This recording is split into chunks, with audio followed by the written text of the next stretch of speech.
Story as it is developing. The centre in fact has handed over the Burdwan blast case to the National Investigation Agency.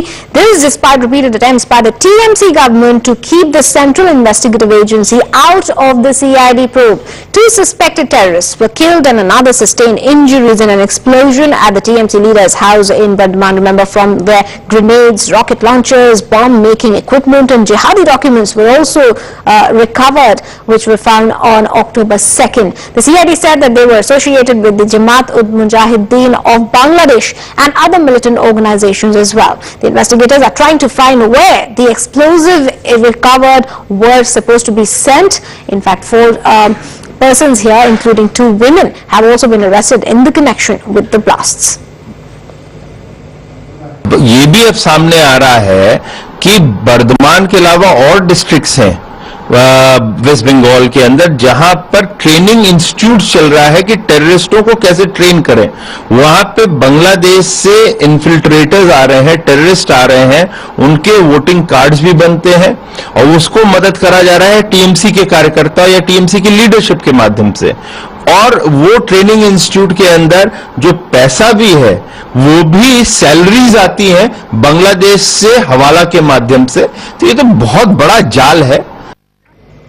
Meanwhile, NewsX has accessed chilling details about the terror accused. Investigators believe that the absconding kingpin Sheikh Kausar and another terror operative Razik used to stay in the Barbur Bagh house at intervals and had taken several consignments to Bangladesh in the last 2 months. Their secretive lifestyle was the same as that of Khagragar inmates. They lived as couples, hardly mingled with neighbors. The women always wore burqas and men were never seen without helmets. They came out of their houses only after sundown and wouldn't allow anyone to walk up to the roof of the 2-story houses. Now, they also took the house on a monthly rent of 5,000 rupees.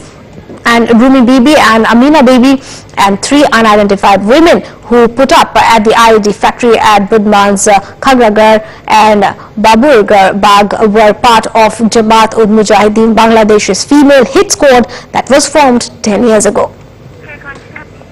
Alarmingly, the terror trail has reached President Pranab Mukherjee's native village Kirnahar in Birbhum as well. CID has recovered an activated SIM card used to make 16 calls on September 27th and 28th to terrorist Shakil Ahmed, who was killed in Khagragar blast, and 2 other calls in fact from the SIM were made to someone in the village of Pranab Mukherjee there in Birbhum during Durga Puja on October 2nd when the IEDs blew up in Burdwan.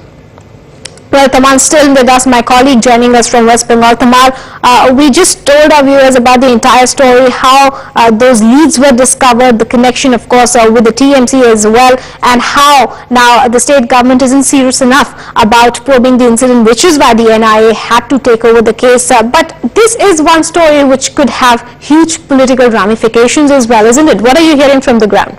That's unfortunate, Piyushi. This particular incident, which has now exploded into a massive concern for nation security, ended up being another political issue, political potboiler in Bengal. We have seen how Trinamool Congress had taken out a rally in heart of Burdwan 2 days back. We saw yesterday how BJP had taken out a counter rally. We are now hearing the CPIM too is now thinking on those lines. They too will take out a rally in favor of the NIA probe and of course condemning the entire incident.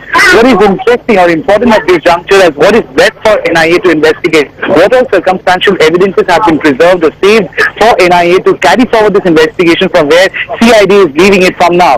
So we know as a matter of fact that there are allegations of certain circumstantial evidences were destroyed, tampered with, unintentionally maybe, but they are gone. Now for NIA to investigate this matter, it's very important to take over the call records of Shakil Ahmed, the deceased terrorist, because his call records have come up with 47 numbers with which Shakil Ahmed had a frequent contact with, and those 47 numbers are in the radar of police to suspect. They could be the crucial links. Okay, Tamal, we'll have to absolutely leave it there.